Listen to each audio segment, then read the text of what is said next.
अहमदाबाद, जिसे अहमदाबाद के नाम से भी जाना जाता है। अहमदाबाद एक ऐसा शहर जो इतिहास के पन्नों में दर्ज है। गुजरात राज्य का सबसे बड़ा शहर है। इस शहर का इतिहास 900 साल से अधिक पुराना है। उसकी गाथा उतनी ही रोचक है जितनी की उसकी वास्तुकला। इस शहर की नींव से लेकर इसकी समृद्धि तक का सफर कई शासकों के शासन और बदलते समय का साक्षी रहा। तो आइए चलते हैं समय की उस धारा में जहाँ से अहमदाबाद का इतिहास शुरू होता है। यह शहर भी एक कहानी है, सदियों से चलती आनी है। यह शहर भी एक कहानी है, सदियों से चलती आनी है। हर गली हर इमारत की जुबानी है। अहमदाबाद की ये विरासत पुरानी है। अहमदाबाद की स्थापना 1411 ईस्वी में सुल्तान अहमद शाह द्वारा की गई थी। सुल्तान अहमद शाह ने 1411 से 1442 तक शासन किया। उन्होंने शहर को अहमदाबाद का नाम दिया जो उनके नाम पर रखा गया था। इस समय साबरमती नदी के किनारे स्थित ये क्षेत्र धीरे धीरे एक महत्वपूर्ण व्यापारिक केंद्र के रूप में उभरने लगा। हर किला हर महल की जुबा से गुजरात की सल्तनत की अजब है दास्तां से। यहाँ हर कोने में बसी है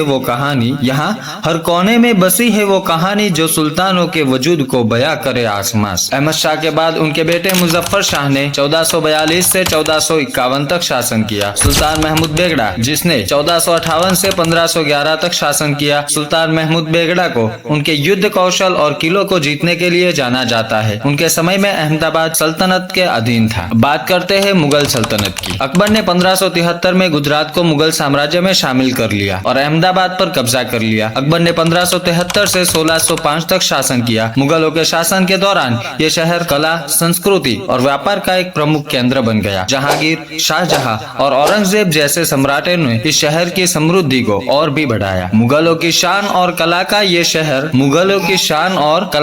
शहर जहांगीर, शाहजहां ने दी यहाँ की इमारतों को उम्दा नजर। औरंगजेब के दौर में बढ़ी यहाँ की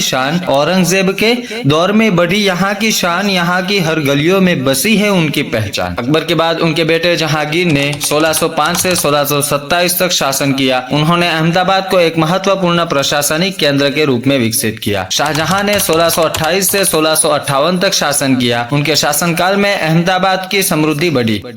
कई वास्तुकला के चमत्कारों का निर्णय किया, जैसे जामा मस्जिद और अन्य संरचनाएं। औरंगजेब ने 1658 से 1707 तक शासन किया। औरंगजेब के शासन के दौरान अहमदाबाद का सांस्कृतिक और व्यापारिक विकास हुआ। 18वीं सदी 1758 में मराठाओं ने अहमदाबाद पर कब्जा कर लिया। रघुनाथराव और दामाजी गायकवाड़ जैसे मराठा शासकों के अधीन यह शहर अपनी व्यापारिक गतिविधियों में जुड़ा रहा। के सामने एक नया युग आने वाला था, ब्रिटिश ईस्ट इंडिया कंपनी। इसके बाद यह शहर अंग्रेजी शासन के अधीन रहा और भारतीय स्वतंत्रता संग्राम के दौरान महत्वपूर्ण भूमिका निभाई। 20वीं सदी में महात्मा गांधी ने इसे स्वतंत्रता संग्राम का केंद्र बनाया और यहाँ से स्वतंत्रता की लहर उठी जिसने पूरे देश को जागरूक कर दिया। यहाँ की मिट्टी में बसी है वो बगावत की बात गांधी के कदमों ने दी थी जहाँ आजादी की सौगात। हर ईंट हर दीवार ने सुनी थी वो पुकार, अहमदाबाद बना था आजादी का आधार। 1947 में भारत की स्वतंत्रता के बाद अहमदाबाद एक प्रमुख औद्योगिक और व्यापारिक केंद्र बन गया। इसे भारत का मैनचेस्टर भी कहा गया क्योंकि यहाँ कपड़ा उद्योग का अभूतपूर्व विकास हुआ। आज यह शहर न केवल गुजरात का सबसे बड़ा शहर है बल्कि भारत के प्रमुख आर्थिक, सांस्कृतिक और शैक्षणिक केंद्रों में से एक है। आज भी यह शहर है अपना अमूल्य खजाना, गुजरात की धड़कन, भारत का मस्तक, इसका अनमोल खजाना। विकास और संस्कृति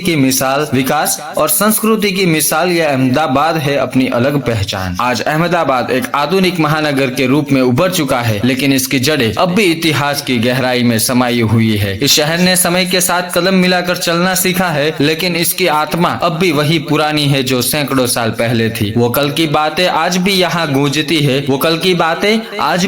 गूंजती है। इस शहर की धड़कन में पुरातन की धुनें बजती है। यहाँ की हर गली हर इमारत है